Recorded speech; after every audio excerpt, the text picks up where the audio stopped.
വെറുതെയല്ല ഭാര്യ എന്ന റിയാലിറ്റി ഷോയിലൂടെ എത്തി സിനിമ ടെലിവിഷൻ രംഗത്ത് സജീവമായ വ്യക്തിയാണ് മഞ്ജു പത്രോസ് എന്ന Manju Sunichan.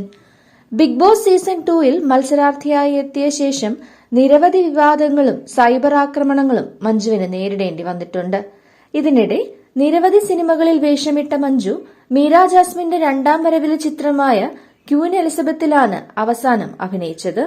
Bigg Boss season 2 കഴിഞ്ഞ് 4 വർഷങ്ങൾ കഴിയുമ്പോഴും സൈബർ ആക്രമണത്തിന് ശമനമൊന്നുമില്ല.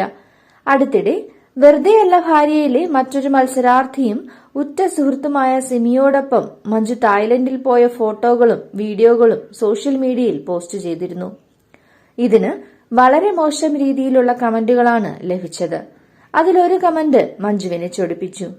താൻ ബോട്ടിംഗ് നടത്തുമ്പോഴാണ് ആ കമന്റ് കണ്ടതെന്നും കണ്ടപ്പോൾ ദേഹമാകെ വിറച്ചുപോയി എന്നും മഞ്ജു പറയുന്നു.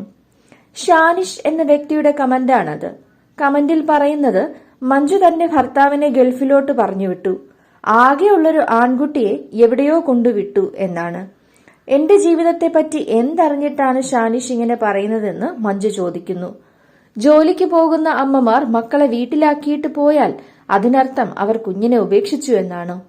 കമന്റിൽ പറയുന്ന മറ്റൊരു കാര്യം സ്ത്രീകൾ നല്ലവണ്ണം പഠിച്ച് അത്തരത്തിലുള്ള ജോലി വാങ്ങുക, കഴിവതും ഗവൺമെന്റ് ജോലി വാങ്ങുക എന്നതാണ്. എല്ലാവരും പഠിക്കാൻ കഴിവുള്ളവരല്ലെന്നും അങ്ങനെ അല്ലാത്തവരും കുടുംബം നോക്കുന്നില്ലേ എന്നും മഞ്ജു ചോദിച്ചു. അവരവരുടെ കഴിവിനനുസരിച്ചുള്ള ജോലി എല്ലാവരും ചെയ്യുന്നു. ഗവൺമെന്റ് ജോലി ഉള്ളവർക്ക് മാത്രമേ ജീവിക്കാൻ പറ്റുകയുള്ളൂ. എത്രയോ ഗവൺമെന്റ് ജീവനക്കാർക്ക് ശമ്പളം ലഭിക്കാതെ ഇരിക്കുന്നു.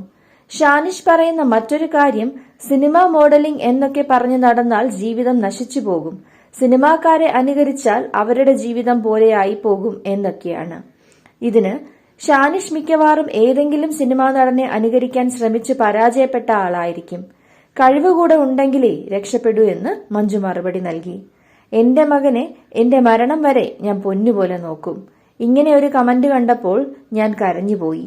ഷാനിഷിന്റെ പ്രൊഫൈലിൽ VS അച്യുതാനന്ദന്റെ ഫോട്ടോ കണ്ടപ്പോൾ ഇപ്പൊ എനിക്ക് മനസ്സിലായി എന്താണ് സംഭവമെന്ന്. ഞാൻ ഇടതുപക്ഷ ചായ്വുള്ള വ്യക്തിയാണ്. എന്നാൽ കഴിഞ്ഞ ദിവസം SFIക്കാർ ഒരു വിദ്യാർത്ഥിയെ കൊന്നതിനെതിരെ ഞാനൊരു പോസ്റ്റ് ഇട്ടിരുന്നു. അതാവാം ഷാനിഷിനെ പ്രകോപിപ്പിച്ചത് എന്ന് മഞ്ജു പറഞ്ഞു.